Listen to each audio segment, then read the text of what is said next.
So let's resume with a list of use cases. We'll go through the list that the other participants had provided and validate each one as we go on. So the first use case is request an account, which is probably valid. I'll use the lock symbol so that every time I click on the canvas, I can generate a use case.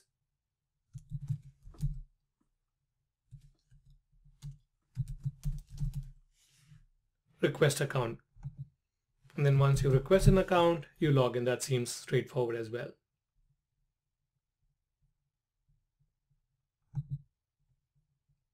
Okay. Now select available seats.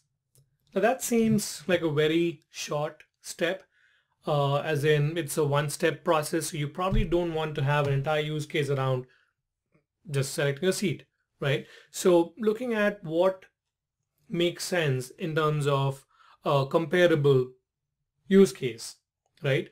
Or which use case this could be part of. Perhaps make reservation seems like it is the appropriate use case. So let's call it flight reservation, since we also have cars and hotels that we are dealing with in this example. So make flight reservation is probably a valid use case. So rather than having select available seats, we broadened the scope of that use case and came up with make reservation or make flight reservation. Okay. Another use case suggested was add car or hotel, which makes sense. As I'm making my flight reservation, I might want to optionally add car or hotel to my reservation. So that seems like a valid use case. Another use case name that was given to us was report. Now, one thing to watch for is how you name your use cases. For example, report by itself doesn't seem like a valid use case name. What would make more sense would be some sort of a generate report. And we also got into a discussion whether the report should be one use case or multiple use cases, because you have two different reports that are generated as part of this case study. One is generate departure report, so you can analyze the timeliness of departures. And the other report is generate passenger manifest, so that the airline can have a final list of who boarded the flight on that particular day. So we came up with a few arguments of why the use cases could stand independent of each other. And the arguments were that these are consumed by different actors. So that calls for two different use cases. And also the logic to generate the report are entirely different comparing these two use cases. So there's not too many common steps. Different actors are consuming this report. So it serves us best to have two different reports. So the use case name we came up with was generate departure report.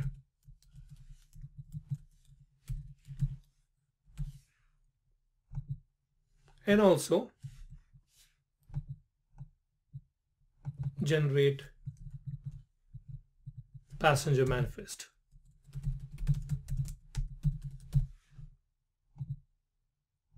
Okay, so those are the two use cases that we came up with for reports, and I'll keep them close to the users that will be consuming the report, namely the flight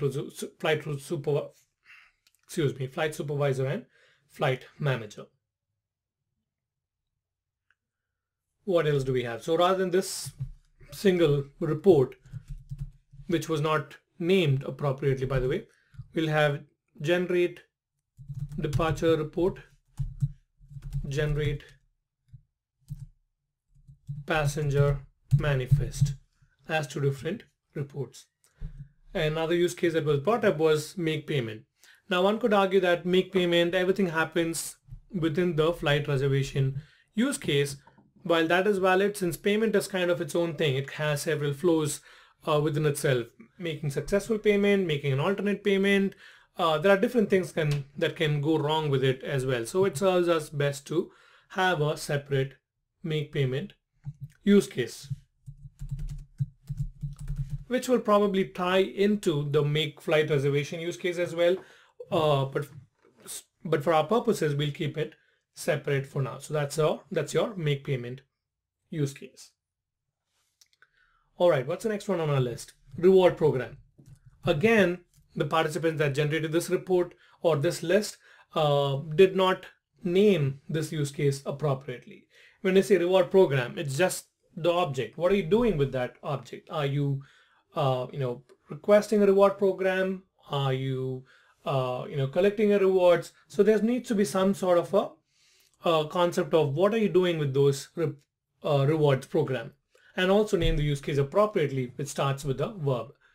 Now, once I spoke to the group, it seemed apparent that what they had intended as part of this reward program, as it was named, they had actually wanted to document that the rewards are being redeemed or collected. So we ended up creating a redeem rewards use case.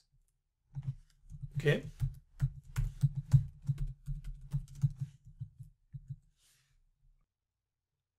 Now the redeem rewards use case probably has something to do with the flight reservation itself, and we'll figure out how to make the connection and how it applies to the flight reservation or the payment process as we delve into the details of the diagram. But for now, we'll keep rewards redemption as its own use case called redeem rewards.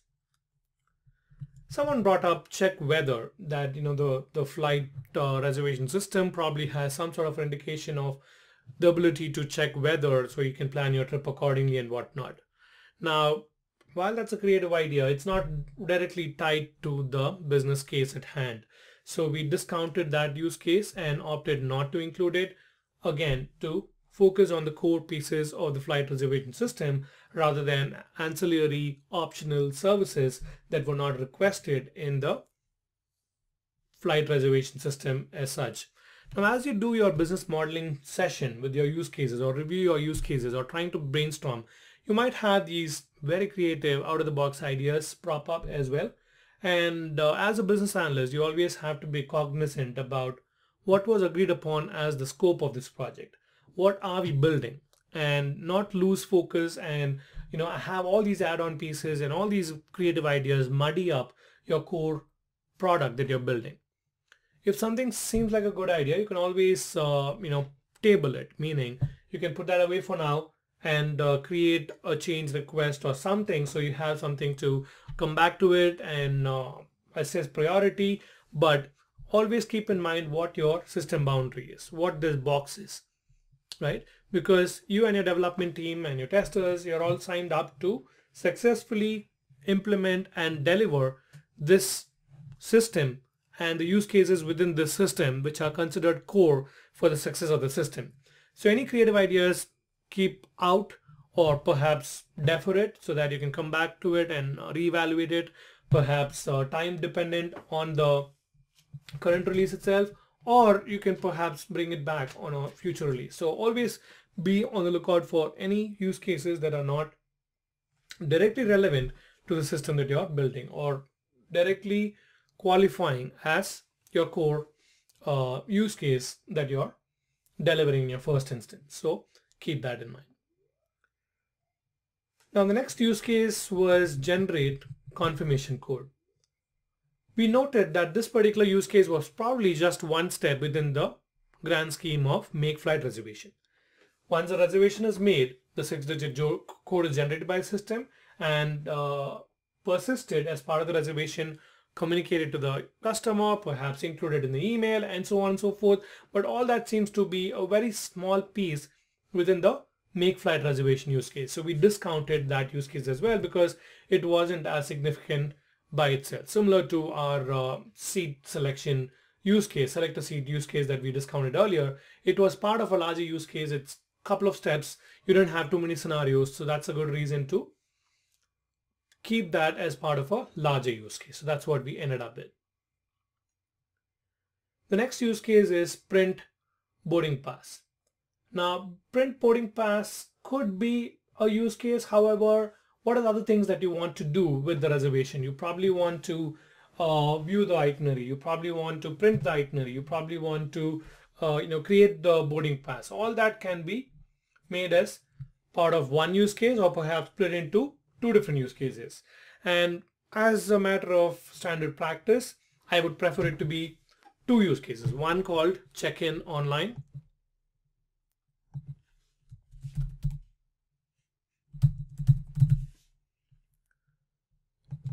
and the other use case called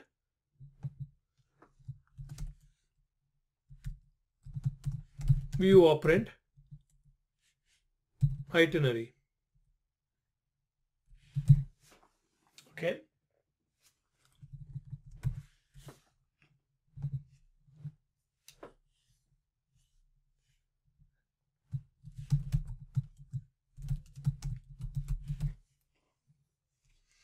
All right, so this print boarding pass made its way as part of check-in online, and we also brought up a use case which says view print itinerary. Okay.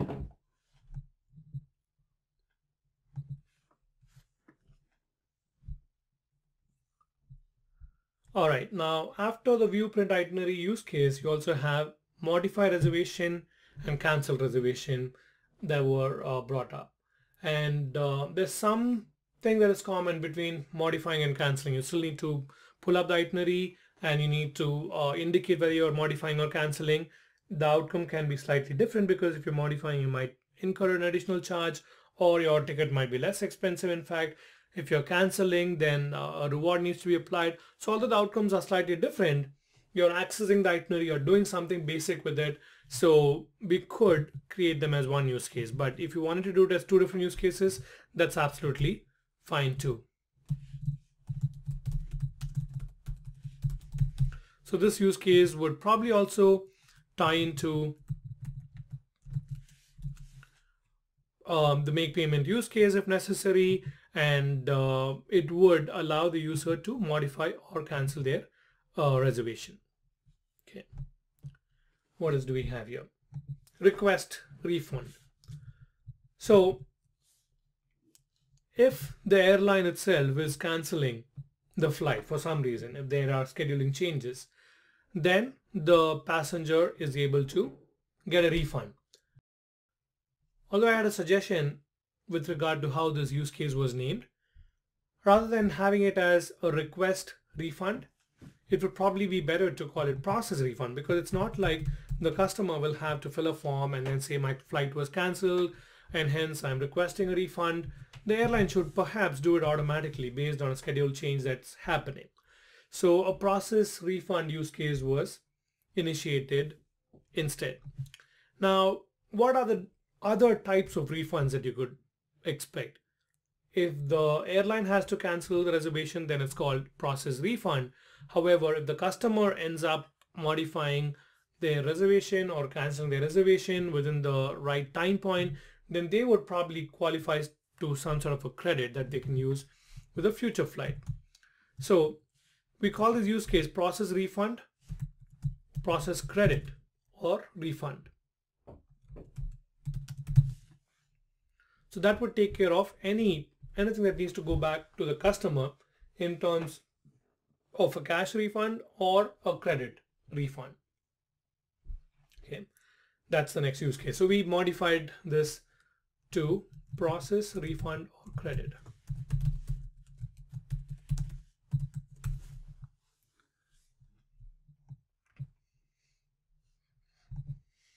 All right, the next use case is to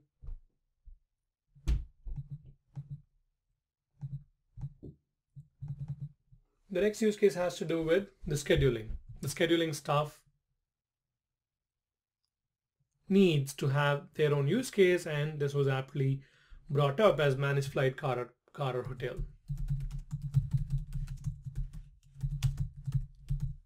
Okay, so that's what the scheduling staff will have access to. So let's just move that.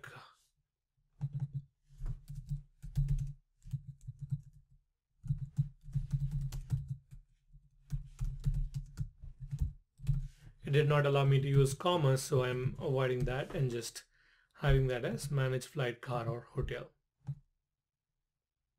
I'll put it somewhat closer to the scheduling staff symbol here. All right, what other use cases can we think about? reconfirm reservation. Again, although it's probably a valid scenario for some airlines, these days you don't have much of a process to reconfirm your reservation before you fly out. Once you have a confirmed ticket, you can fly out and there's no need to reconfirm it. However, since it wasn't included in the business case, we are avoiding that workflow just to keep our focus to our core use cases. Next one is issue credit, which we already caught as part of process credit or refund. So we'll go ahead and remove that one because it was already covered. Now, once a flight is cancelled by the airline itself, there's got to be some sort of a notification that goes out to the customer about the cancellation, right?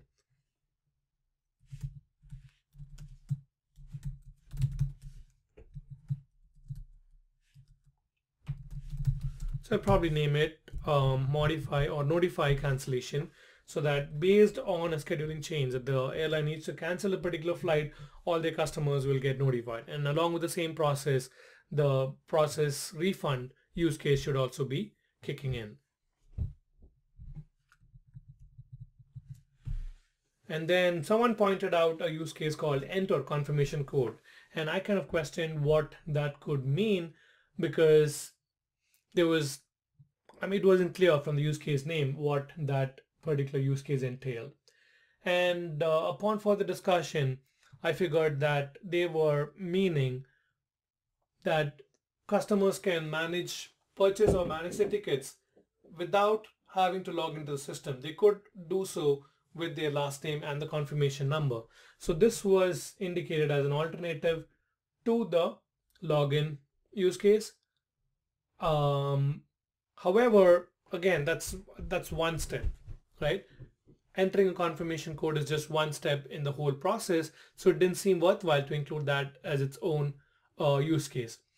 So rather than having its own use case, what we ended up doing was instead indicate in the diagram that the customer can directly make flight reservation, and they don't have to necessarily go through login and then make a flight reservation. Although that is possible if someone chooses to log in and then make a reservation.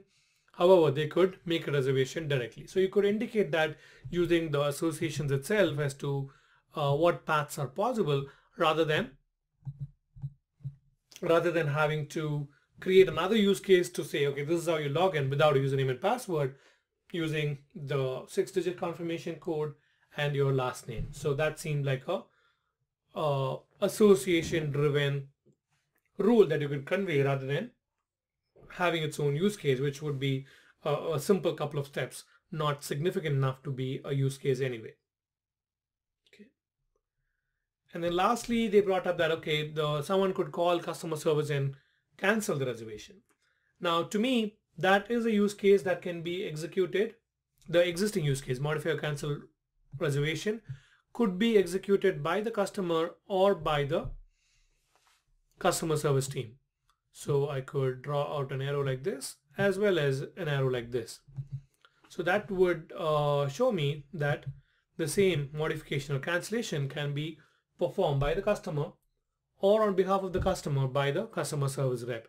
So that way I don't need its own use case to cancel or modify a ticket. So this was the list of actors and use cases provided by this other batch.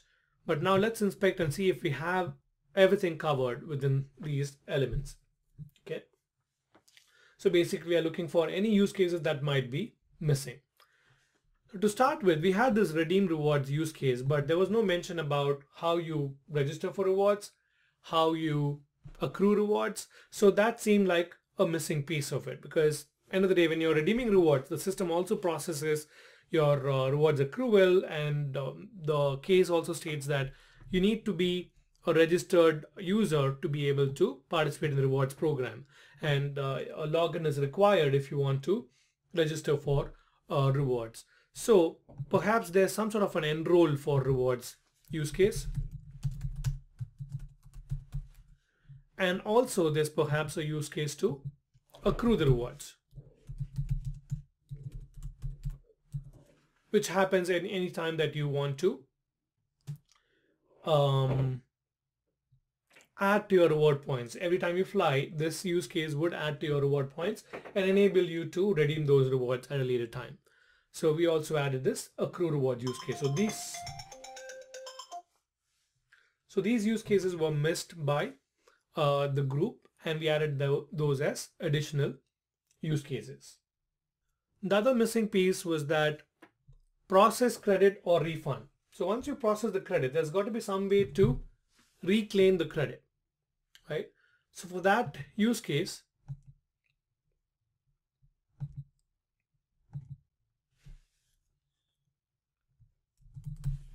we had an apply credit use case. So perhaps during the payment step, the user can apply the credit either partially or fully, instead of or in addition to the make payment step. So we also needed an apply credit use case, which seemed logical to complete the cycle of how those credits can be reapplied and utilized when the customer decides to purchase a ticket. We also were missing an employee login use case. You could argue that it can be accommodated with this login use case. However, I would rather keep it separate, mainly because certain use cases tie directly to the customer's login, which may not apply to customer service. Or at least in our example, we did not say that the user can call customer service to make a reservation, only to modify or cancel a reservation. So we'll have another employee login, or the use case name should be login employee for purposes of employee login. Okay. Another aspect that was missed with the original list was that somehow the flight clerk needs the use case to interact with the system and enable the passenger report or the flight departure report, right? So we need a report which says, we need a use case which says enter manifest or flight departure, or let's call it and flight departure use case. So that will feed into the data needed for these two reports, passenger manifest and generate passenger reports. And the method how you could have caught this use case would be by ensuring that every actor has something to do with the system. And clearly our flight clerk did not have much to do with it. So we had to come up with a use case for that particular user. Okay. Now let's look for any other missing use cases from the business case.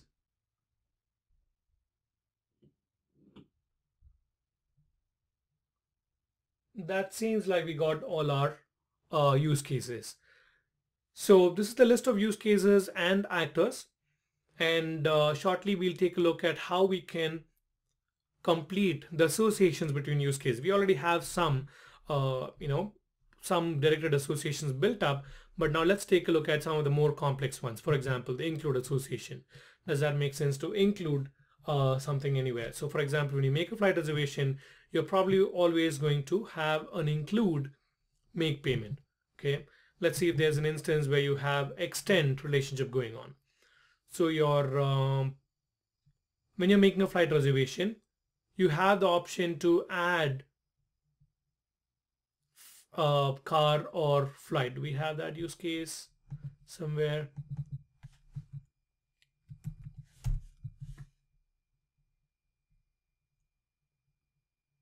This is manage flight, car or hotel. I don't think we had that use case in the first place. So yeah, another use case would be to add car or hotel. So this is by the customer. They choose to extend the make reservation use case. Optionally, they have the ability to add a car or hotel to their existing reservation. So we need the extend relationship that goes from add car or hotel to make flight reservation. So that's another example of extend. So some of the complexities you'll see in the final diagram would be how you manage the rewards program and how you manage the apply credit, how that fits into the overall picture. So I'll give you a couple of hints and I'll leave it at that for you to complete the rest of the use case. And then you could perhaps compare your final model with the solution that we have and correlate and figure out where you could have modified it a little bit better. So let's take an example here. So redeem rewards, right? So let's say you have accrued rewards that you can get in, okay? And let's call this login customer so that we have a clear distinction between login employee and login customer. So your enroll for rewards is separate. Now let's just deal with redeem rewards. So we have a rule that in order to redeem rewards, the user should be logged in. So if they are redeeming rewards, we need to make sure that the customer is logged in. And redeem rewards is an optional step while you're making the payment. So make payment is the use case that redeem reward should optionally extend. Okay. So we have two rules here. In order to redeem rewards, you need to log in. And while you're making a payment, you have the option of redeeming your rewards.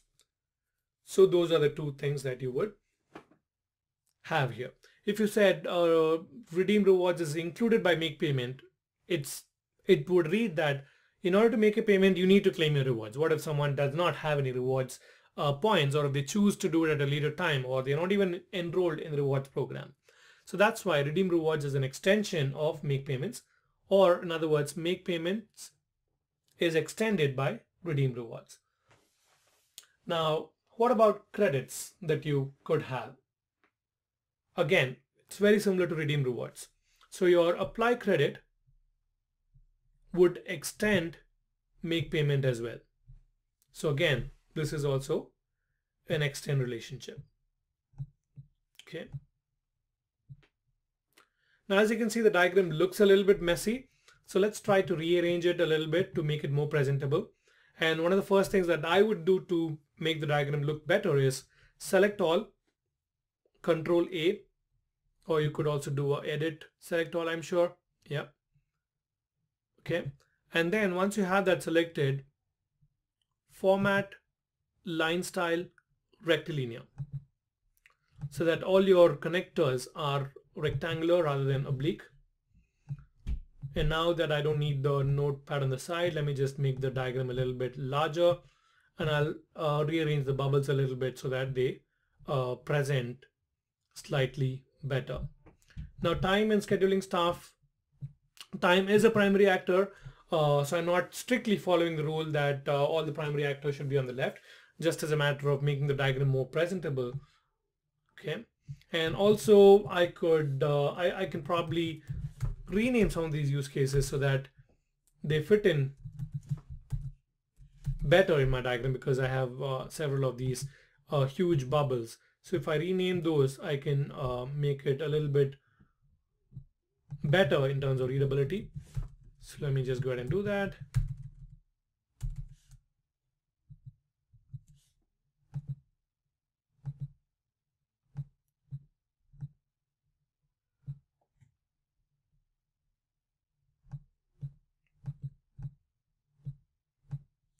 I'm not purposely completing all the associations so that you could give it a try and then compare your response with the answers that we have.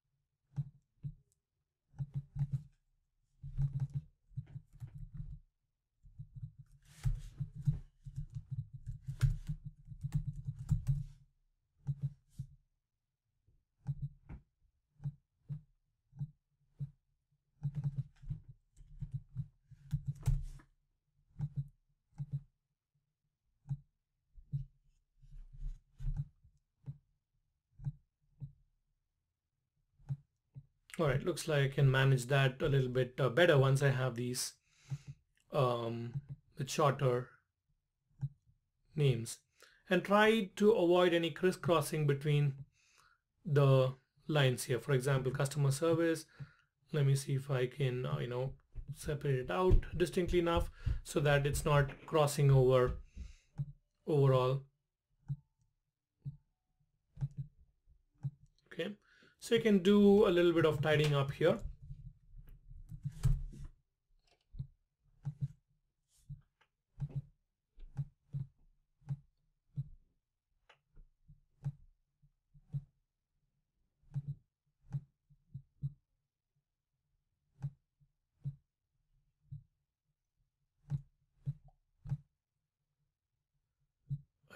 Inadvertently moved the system boundary, so I'm putting that back in place. So make payment, I want apply ticket credit, and redeem rewards to be 2 extensions.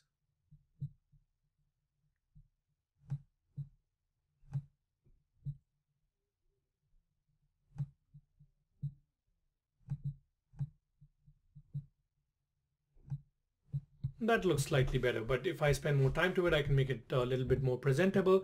But just to give you an idea of how you can rearrange and reformat it so that the lines are not crisscrossing as much as possible, and you have a presentable diagram. Now with that, I'll leave you to complete the associations between the use cases and between the actor and the use case, and you'll have the final output to review and compare your result against. And like I mentioned, there's no one right answer to it, so feel free to use the mistakes that I had pointed out, granularity levels that you should keep in mind, best practices that we touched upon as we did this demo, and formalize your diagram and complete it. Okay, so that wraps up the demo for UML use case diagrams, and we'll move on to the next module in another video.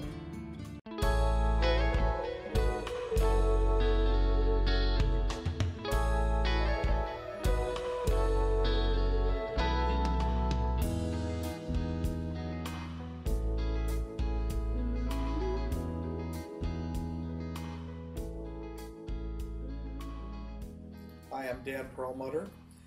Just graduated today from Requirements Inc. course, and we've been having a lot of fun learning about this new career as a business analyst. I've been wanting to do it for some years. I've been in business for well over 20 years, and my wife's been in IT for 18 years. She encouraged me to attempt to become a business analyst. It's a well-paying career. And it's easy to get into. It takes a little time to familiarize yourself with some terms, even if you have no IT background at all. But it really pays well. It's an exciting career. There's a great need for it. There's no worries. Anybody can learn it, especially even with no IT background at all. And I've enjoyed my time here. I'm looking forward to entering into the new domains to be a business analyst in the future. And again, it's if you have no IT background at all, don't be scared, because if I can do it, anyone can. We've dealt with a lot of trainers that have a lot of information. They've done this for some years. They're not people that are just teachers. They're people that actually are in the field, in the environment. They're actual business analysts, and that's what's nice about it, because many of us, we learn from just teachers who haven't themselves practiced what they teached or taught, as they say. So these are actual business analysts, and they make it user-friendly. We had a lot of fun. We were able to really challenge ourselves with many real-life situations as a business analyst, and as a group with our class, we had a lot of really active discussions, and it was a lot of fun. Definitely. And again, my wife is a systems analyst developer, and we're not talking about in this course where one has to be a big developer or coder for the different types of software out there. It's really great if somebody does have a lot of previous experience in business, manufacturing, insurance, or finance, because they can take that and actually practically apply it in a field that's very well paying. And as they said the first day of our class, that you will become a celebrity because so many people depend on you within the IT field when you really understand what a business analyst is and what you can do for the company. I appreciate your point about bringing your background into the discipline, because this is one area where people with non-IT background in different domains and industries can also utilize their skills and get a deserving position with the right level of experience as a business analyst. So I think that's an important thing for people who are considering this course or this profession to know. So thanks for bringing that up. And that's about it then. Thank you so much for your time, and congratulations on getting your new IIBA certificate from the course, and look forward to working with you. Thank you so much. Look forward to working with you too. Thank you.